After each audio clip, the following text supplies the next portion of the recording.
सच के साथ। नमस्कार, सिटी वाराणसी लाइव में आप सभी का स्वागत है। मैं हूं ममता चौरसिया। आइए नजर डालते हैं आज की हेडलाइंस पर।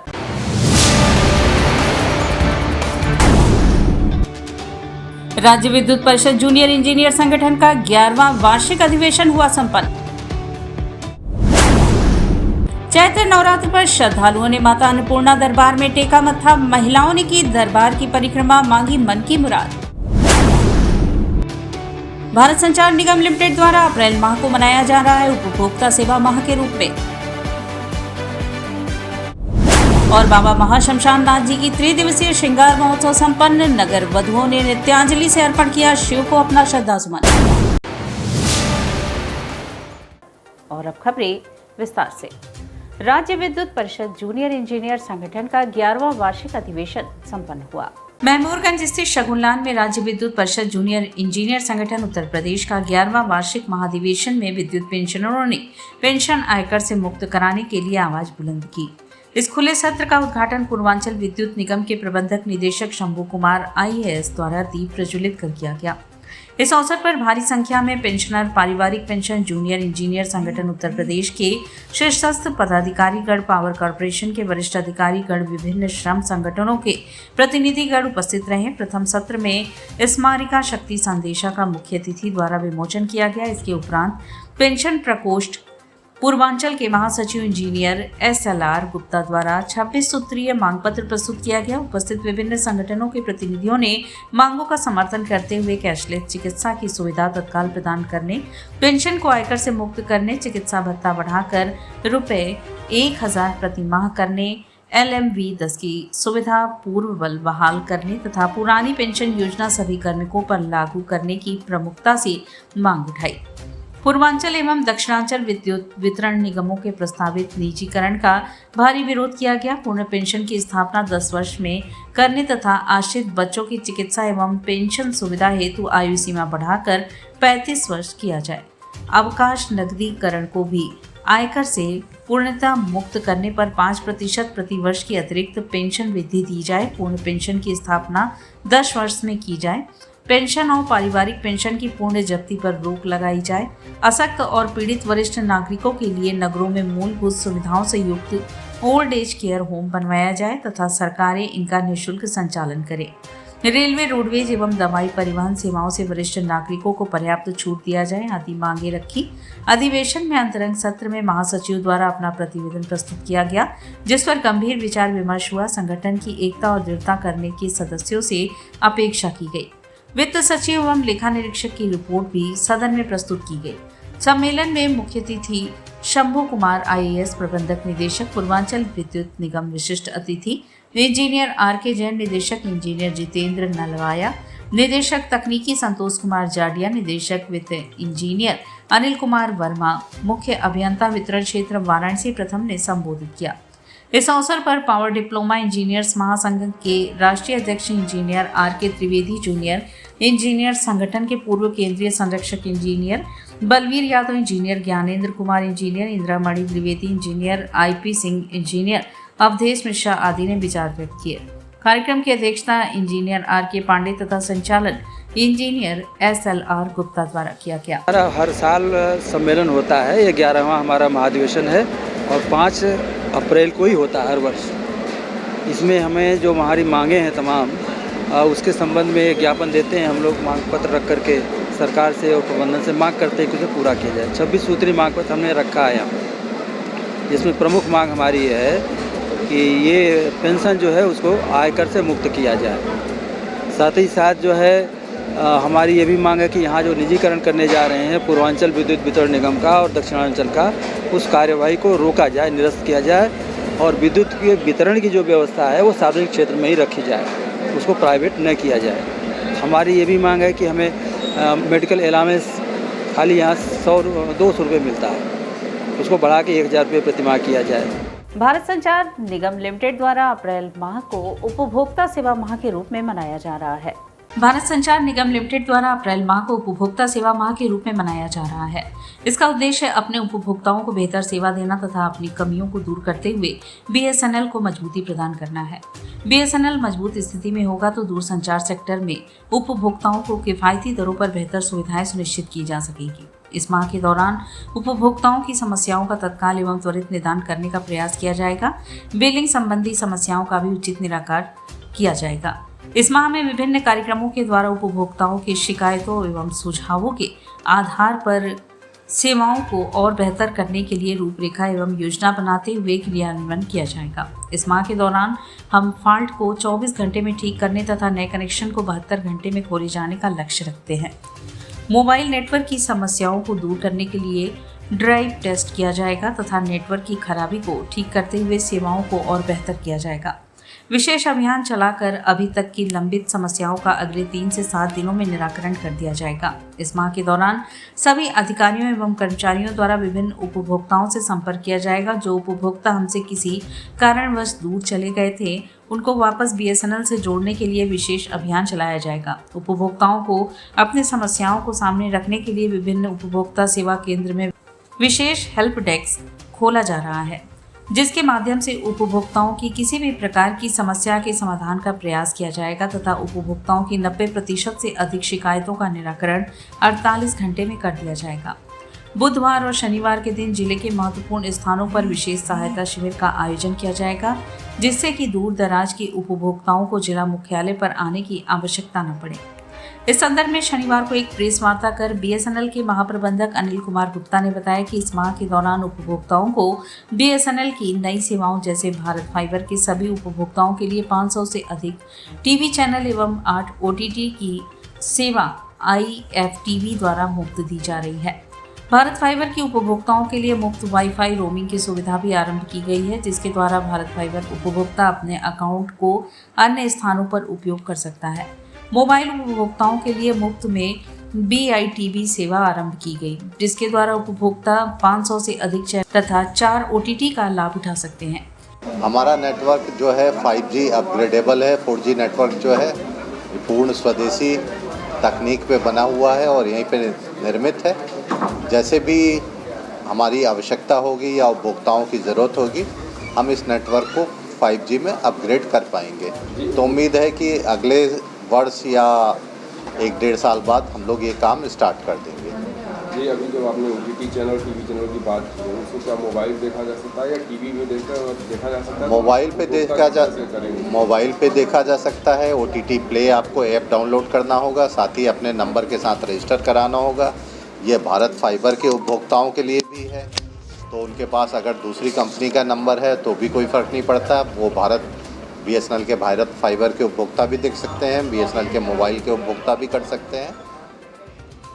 मुलायम सिंह यादव पर विवादित टिप्पणी पर महंत राजू दास को न्यायालय ने तलब किया है। इस प्रतिक्रिया पे उनको जेल भी जाना पड़ सकता है। हनुमानगढ़ के महंत राजू दास द्वारा रिट्वीट कर महाकुंभ प्रयागराज में लगे मुलायम सिंह यादव की प्रतिमा पर विवादित टिप्पणी करने के आरोप में वाराणसी कोर्ट में परिवाद दाखिल हुआ था, जिस पर कोर्ट ने संज्ञान देते हुए महंत राजू दास को तलब किया है। उन्होंने 23 अप्रैल को हाजिर होने के लिए आदेश दिए हैं। यह जानकारी अधिवक्ता प्रेम प्रकाश सिंह यादव ने दी। उन्होंने बताया कि कोर्ट ने महंत राजू दास के खिलाफ धारा 152, 196, 197, 298, 299, 351, 353, 356 BNS एवं IT एक्ट के तहत नोटिस जारी की है। वाराणसी के जिला सत्र एवं न्यायालय के अधिवक्ता प्रेम प्रकाश सिंह यादव ने बताया कि यूपी के 3 बार के मुख्यमंत्री एवं देश के रक्षा मंत्री व समाजवादी पार्टी के संस्थापक मुलायम सिंह यादव पर 20 जनवरी को महंत राजू दास ने एक्स हैंडल से रिट्वीट करते हुए कुंभ परिक्षेत्र प्रयागराज में मुलायम सिंह यादव की प्रतिमा को लेकर आपत्तिजनक टिप्पणी की थी, जिसको लेकर 23 जनवरी को न्यायालय सिविल जज सीनियर डिवीजन दूधगामी में महंत राजू दास के खिलाफ मुकदमा दाखिल किया गया। अधिवक्ता प्रेम प्रकाश सिंह यादव ने आगे बताया कि इसके बाद न्यायालय ने पारिवारिक तौर पर मेरा एवं मेरे अन्य साथियों डॉक्टर संजय सोनकर, डॉक्टर राहुल यादव एवं एडवोकेट जितेंद्र विश्वकर्मा का बयान दर्ज किया। इसके बाद BNS एवं IT एक्ट के तहत नोटिस जारी करके महंत राजू दास को 23 अप्रैल को तलब किया गया। अधिवक्ता प्रेम प्रकाश सिंह ने कहा कि ये मुकदमा महंत राजू दास के खिलाफ भारत की संप्रभुता, एकता और अखंडता को खतरे में डालने के लिए देशद्रोही का मुकदमा चलेगा। इसका परिणाम यह होगा कि महंत राजू दास आकर अपना पक्ष रखेंगे। इसके बाद सुनवाई होगी, जिसके बाद महंत राजू दास के खिलाफ कार्यवाही शुरू होगी तो वो जेल जाएंगे। इसमें जो 152 में इसमें आजीवन कारावास सजा का प्रावधान है। आजीवन कारावास सजा का प्रावधान में उनको लोअर कोर्ट से जमानत नहीं होगी, तब उन्हें जेल जाना पड़ेगा। कोर्ट ने हम लोगों के एप्लीकेशन को, हम लोगों के कंप्लेंट को स्वीकार करते हुए देशद्रोह का उन्होंने अपराध किया है और उन्होंने साझी विरासत और साझी संस्कृति को दो वर्गों में आपस में वैमनस्यता पैदा करने का उन्होंने अपराध किया है। उन्होंने मुलायम सिंह यादव और मुलायमवादियों को अपमानित करने का अपमान किया है, मानहानि का अपमान किया, कारित का अपराध किया है। इन सारे तथ्यों को स्वीकार करते हुए हम लोगों के कंप्लेंट, हम लोगों के बयान के आधार पर, हम लोगों का पक्ष सुनने के बाद हम लोगों का कंप्लेंट स्वीकार करके कोर्ट ने उनको तलब किया है और अगर वे महंत राजू दास नहीं आएंगे तो उनके खिलाफ वारंट जारी होगा, वो गिरफ्तार करके आएंगे। कोर्ट हम लोगों की बात से संतुष्ट है। कोर्ट ने हम लोगों ने ये तथ्य दिखाया जो उन्होंने रिट्वीट किया है। कोर्ट हम लोगों के बात से संतुष्ट होकर के उनके खिलाफ ये प्रोसेस जारी किया और उनके खिलाफ कार्रवाई होगी, वे जेल जाएंगे और उनको आजीवन कारावास की सजा होगी। चैत्र नवरात्र पर श्रद्धालुओं ने माता अन्नपूर्णा के दरबार में मत्था टेका। महिलाओं ने दरबार की परिक्रमा कर मां से इच्छित वरदान मांगा। मां दुर्गा का अष्टम स्वरूप महागौरी मां अन्नपूर्णा मंदिर नवरात्र के अष्टमी पर भारी संख्या में श्रद्धालुओं ने महागौरी के रूप में अन्नपूर्णा दरबार में दर्शन पूजन किया। माता के दरबार में दर्शन पूजन के बाद महिलाओं और पुरुषों ने परिवार की सुख शांति और समृद्धि की मंगल कामना की। मंगला आरती के बाद से ही श्रद्धालुओं के दर्शन शुरू हुए, जो रात्रि तक चलते रहे। कड़ी सुरक्षा व्यवस्था के बीच कतारबद्ध श्रद्धालु अपनी बारी का इंतजार करते दिखे। भोर के मंगल बेला में महंत शंकरपुरी मौजूदगी में पंचामृत स्नान कराया गया। तत्पश्चात मां को नूतन वस्त्र और आभूषण धारण कराने के बाद मंगला आरती की गई। आरती पश्चात मंदिर का पट खुलते ही श्रद्धालु गर्भगृह के बाहर से ही दर्शन पूजन कर रहे थे। महंत शंकरपुरी ने कहा कि हर रूप में शक्ति की पूजा की जाती है। अष्टमी को माता के रूप में दर्शन होते हैं। महिलाएं मां की परिक्रमा लगाती हैं। इनमें कोई 108 तो कोई 51 व 21 फेरी लगाता है। इससे मां प्रसन्न होकर सारी मनोकामना पूर्ण करती हैं। इस मौके पर मंदिर में भारी भीड़ को देखते हुए अस्थायी सीढ़ी बनाई गई थी। प्रवेश द्वार से सीढ़ी के रास्ते दरबार में पहुंचकर लोग दर्शन कर रहे थे। आज गौरी का दर्शन होता है तो अन्नपूर्णा के मंदिर में, अन्नपूर्णा माता जी के मंदिर में आज सुबह 3 बजे मंदिर खोला गया है। माता जी का पूजा अर्चना हुआ। इसके बाद में भक्तों के लिए 4 बजे से माता जी के कपाट खोल दिए गए हैं। लोग आते हैं यहाँ गौरी के स्वरूप में अन्नपूर्णा का दर्शन करते हैं। अष्टमी वाले दिन होता है। आज लोग आते हैं तो माता जी से प्रार्थना करते हैं। प्रार्थना करने के बाद में यहाँ पर लोग 3 फेरी लगाएं, 11 लगाएं, 21 लगाएं, 16 लगाएं तो निश्चित उनकी मनोकामना पूर्ण होती है। और यहाँ भिक्षा के तौर पर लोग यहाँ बैठते हैं। जो माताएं फेरी लगाती हैं और जो उनके पल्लू में होता है वो दान करती हैं, तो वो प्रसाद लोग आप यहाँ से लेते हैं और अपने घर ले जाते हैं या अपने यहाँ रखते हैं या उसको ग्रहण करते हैं। तो निश्चित है कि उनको उससे सफलता मिलती है। दुर्गा स्वरूप कन्याओं ने भी पर्यावरण को बचाने हेतु लोगों से सिंगल यूज पॉलिथीन का इस्तेमाल न करने की अपील की। नवरात्रि की अष्टमी तिथि पर कुमारी पूजन में श्रद्धा के साथ सामाजिक सरोकार का संदेश देकर नमामि गंगे ने दुर्गा स्वरूपा 9 कन्याओं को कपड़े के झोले उपहार में दिए। कन्याओं ने हाथों में स्वच्छता स्लोगन लिखी तख्तियां, कपड़े के झोले लेकर पर्यावरण संरक्षण का संदेश दिया। कन्याओं ने सिंगल यूज प्लास्टिक का उपयोग न करने का आग्रह किया। प्रकृति प्रेम की शिक्षा दे रही कन्याओं का नमामि गंगे ने पूजन किया। कन्याओं के साथ ही भैरव के प्रतीक स्वरूप बटुकों का भी समादान हुआ। गढ़वासी टोला स्थित आवास पर नमामि गंगे की ओर से कन्याओं को हलवा, पूरी सब्जी, चने की घुघनी और मिष्ठान का भोग लगाया गया। कन्याओं को अंग वस्त्र प्रदान कर सम्मानित किया गया। नमामि गंगे काशी क्षेत्र के संयोजक राजेश शुक्ला ने कहा कि नवरात्र पर माता दुर्गा पर्यावरण संरक्षण और स्वच्छता का भी संदेश देती हैं। दुर्गा स्वरूपा 9 कन्याओं का पूजन कर गंगा प्रदूषण व प्लास्टिक से मुक्ति, विकसित एवं आत्मनिर्भर भारत के लिए कामना की गई। माता की तरह हितकारिणी नदियों के लिए जहरीले सिंगल यूज पॉलिथीन का उपयोग न करके हम पर्यावरण के सहयोगी बन सकते हैं।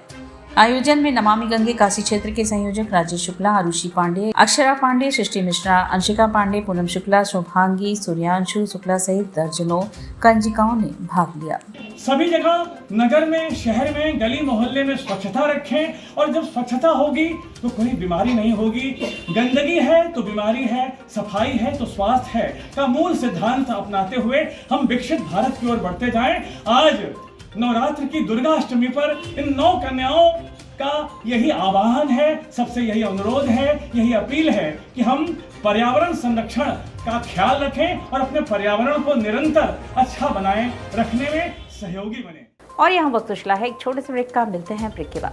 वाराणसी लाइव सच के साथ। स्वामी हरसिवानंद पब्लिक स्कूल छात्र छात्राओं हेतु वातानुकूलित छात्रावास की सुविधा, हरतिमा युक्त खेल का मैदान, इंडोर गेम आउटडोर गेम की सुविधा, जिम, योगा, ध्यान की विशेष कक्षा, एनसीसी एबीसी सर्टिफिकेट तथा करियर काउंसलिंग की सुविधा, विज्ञान कला तथा कॉमर्स के साथ वैकल्पिक विषयों की एक लंबी श्रृंखला, कम फीस में उत्कृष्टतम अध्ययन की व्यवस्था, शहर के सभी क्षेत्रों में बस की सुविधा, विज्ञान, कंप्यूटर तथा सभी आधुनिकतम प्रयोगशाला उपलब्ध, audio video classes. Swami Harsivanand public school and hostel, शिक्षण समूह शाखाएं Garhwa Ghat, Ramna, Varanasi. Phone number 9554995413, Jagatganj Varanasi. Phone number 7408457111, Vanpurwa, Ramna, Varanasi. Phone number 9554955412, railway station road, Churk, Sonbhadra. Phone number 7081109710, Marsada, Ghorawal, Sonbhadra. Phone number 955496319495 एवं स्वामी हरसिवानंद महाविद्यालय, चुर्क, सोनभद्र। Phone number 7081109711। अंकुरण IHS एक ऐसा स्कूल जहां पढ़ाई मस्ती से भरी हो। सिर्फ 4 घंटे का स्कूल टाइम, कम समय, ज्यादा सीखना, बिना स्कूल बैग के मस्ती भरी पढ़ाई, कोई बोझ नहीं, बस मजा। Smart classroom, safe splash pool और हरा भरा खेल का मैदान, सीखने का नया अंदाज, स्टेज एक्सपोजर और पर्सनालिटी डेवलपमेंट, आत्मविश्वास बढ़ाने के लिए सुरक्षित, स्वच्छ और हाइजीनिक माहौल, क्योंकि आपका बच्चा हमारी जिम्मेदारी है। International Hindi school Nagwa, Lanka, Varanasi. CBSE से मान्यता प्राप्त नर्सरी से लेकर 12वीं तक की कक्षा, स्मार्ट डिजिटल क्लासरूम्स और AC कक्षाओं संग well qualified teachers, robotics lab, biology lab, chemistry lab, physics lab एवं स्पेसिफिक आइंस्टाइन लैब, परिवहन व्यवस्था। The institution directed and controlled from USA.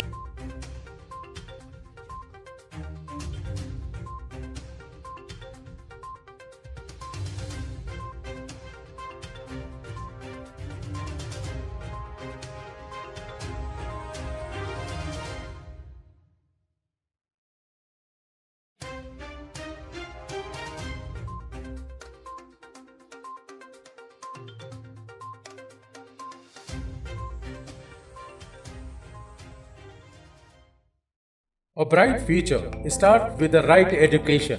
JPM English School, based on CBSE pattern. Admission open from pre-nursery to class 8. We provide high-quality education and expert guidance from experienced faculty. Spacious, calm and modern learning environment. A well-equipped computer lab. Modern science lab. Well-stocked library. Indoor games like chess, carom, Ludo, etc. And outdoor games like skating, basketball, badminton, cricket, etc. Special yoga classes for overall physical and mental growth. Special personality development classes. Regular dance classes.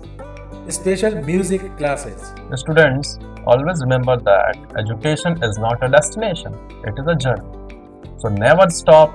Keep pushing yourself to achieve your goals. Enroll today to JPM English School, Ganganagar Colony, Badao, Varanasi. Call us at 700-7655-355. Varanasi live सच के साथ। और break के बाद पुनः आपका स्वागत है। चैत्र नवरात्रि के पंचमी से सप्तमी तक चलने वाले श्री श्री 1008 बाबा महाशमशान नाथ जी का त्रिदिवसीय श्रृंगार महोत्सव संपन्न हुआ। चैत्र नवरात्रि के पंचमी से सप्तमी तक चलने वाले श्री श्री 1008 बाबा महाशमशान नाथ जी का त्रिदिवसीय श्रृंगार महोत्सव का शुक्रवार को समापन हुआ। इस अवसर पर बाबा का सायंकाल पंचमकार का भोग लगाकर तंत्रोक्त विधान से भव्य आरती किया गया। ऐसी मान्यता है कि बाबा को प्रसन्न करने के लिए शक्ति ने योगिनी रूप धरा था और आज बाबा का प्रांगण रजनीगंधा, गुलाब व अन्य सुगंधित फूलों से सजाया गया था। आरती के पश्चात नगर वधुओं ने अपने गायन व नृत्य के माध्यम से परंपरागत भावांजलि बाबा को समर्पित करते हुए मन्नतें मांगी कि बाबा अगला जन्म सुधरे। यह बहुत ही भावपूर्ण दृश्य था जिसे देखकर सभी लोगों की आंखें डबडबा गई। इस श्रृंगार महोत्सव के प्रारंभ के बारे में विस्तार से बताते हुए आयोजकों ने कहा कि यह परंपरा सैकड़ों वर्षों से चली आ रही है, जिसमें यह कहा जाता है कि राजा मान सिंह द्वारा जब बाबा महाशमशान नाथ के इस मंदिर का जीर्णोद्धार कराया गया था, तब मंदिर में संगीत के लिए कोई भी कलाकार आने को तैयार नहीं हुआ था। इस कार्य को पूर्ण करने के लिए जब कोई तैयार नहीं हुआ तो राजा मान सिंह काफ़ी दुखी हुए और यह संदेश उस जमाने में धीरे धीरे पूरे नगर में फैलते हुए काशी के नगर वधुओं तक भी जा पहुंचा।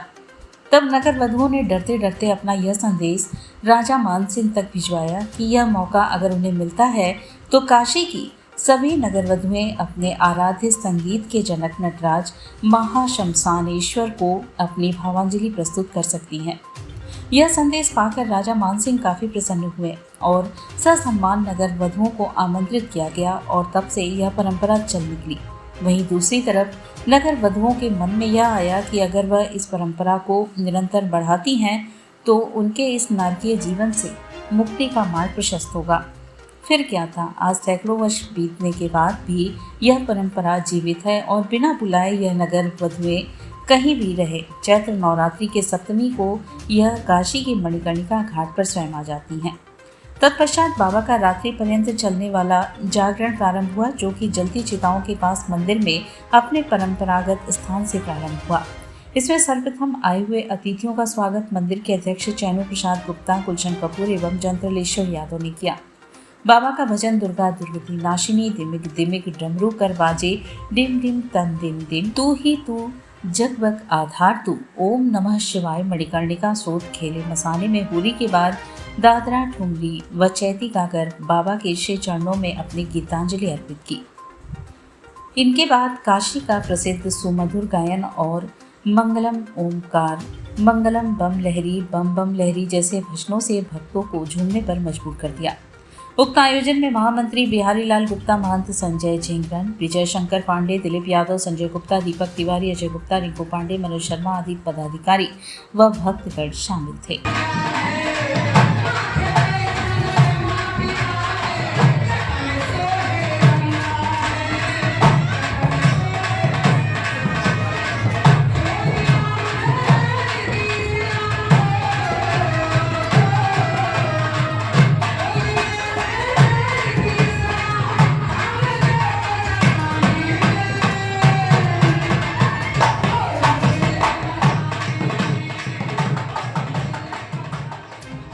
मानसरोवर स्थित श्री राम तारक आंध्रा आश्रम में चल रहे श्री राम साम्राज्य पट्टाभिषेक महोत्सव में शनिवार को ऋषि अगस्त्य के नाम विशेष आहुतियों के साथ यज्ञ हवन अनुष्ठान की पूर्णाहुति हुई। लंका युद्ध के पूर्व जब श्री राम प्रभु का मन किंचित विचरण की अवस्था में था तो ऋषि अगस्त्य ने उन्हें आदित्य हृदय का उपदेश देकर असमंजस की स्थिति से उबारा। श्री राम के पराक्रम को नई धारा दी। रामकाज में ऋषिवर के इस विशिष्ट अंशदान को नमन करते हुए शनिवार को श्री राम साम्राज्य पट्टाभिषेक महोत्सव के यज्ञ मंडप में उनके नाम विशिष्ट आहुतियां अर्पित की गई। मानसरोवर तीर्थ क्षेत्र में चल रहे पट्टाभिषेक महोत्सव में आज आदित्य हृदय स्रोत का स्तोत्र भी किया गया। इसके साथ ही महोत्सव के यज्ञ हवन अनुष्ठान की पूर्णाहुति भी हो गई। शाम 5 बजे भगवान रामचंद्र जी को लेकर भक्तों के द्वारा गंगा घाट पर हवा व्रत स्नान संपन्न हुआ।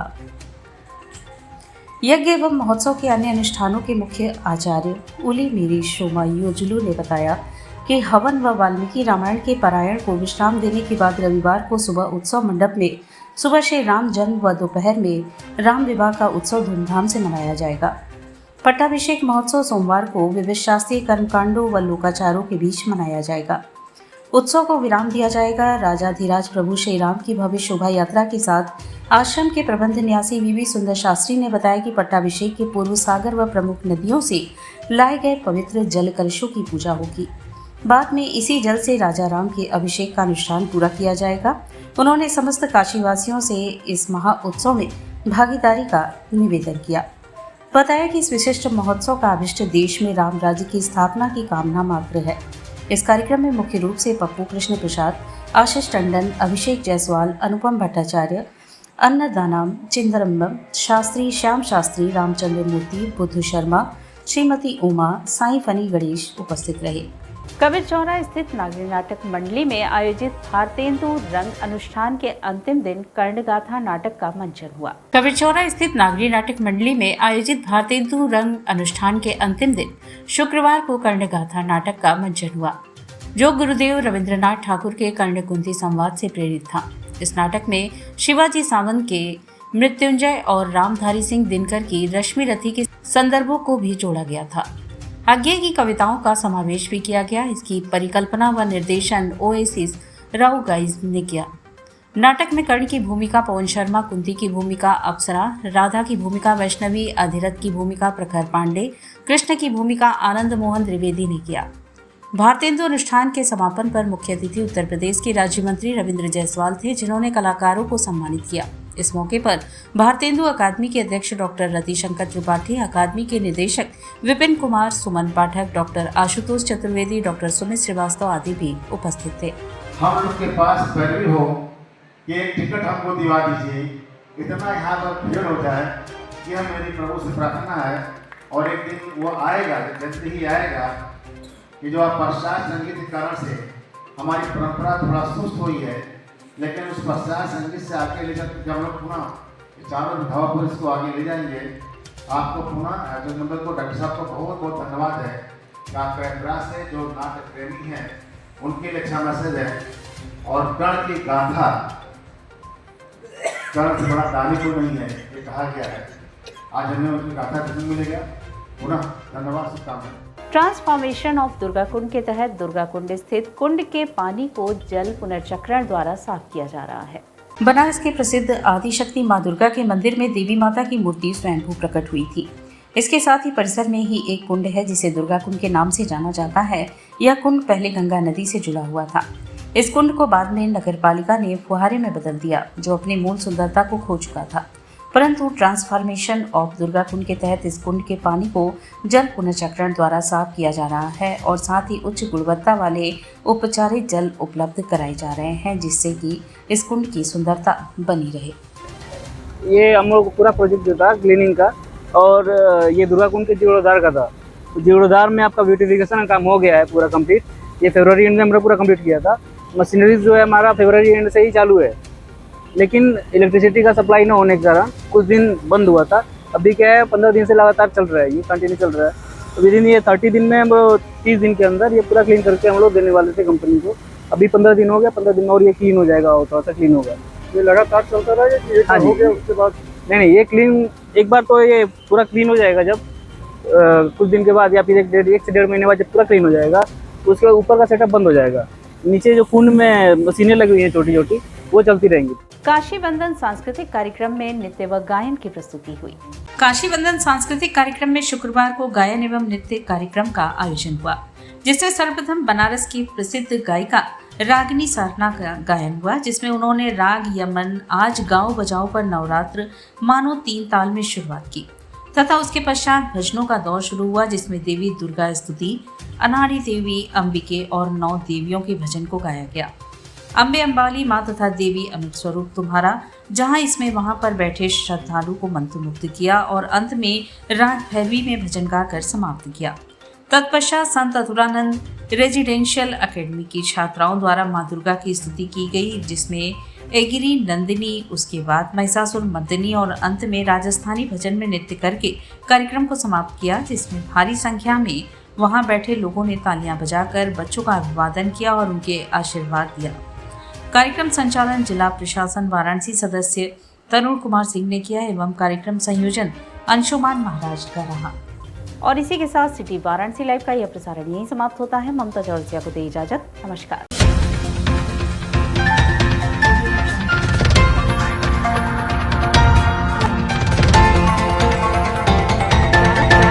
लाइव सच के साथ।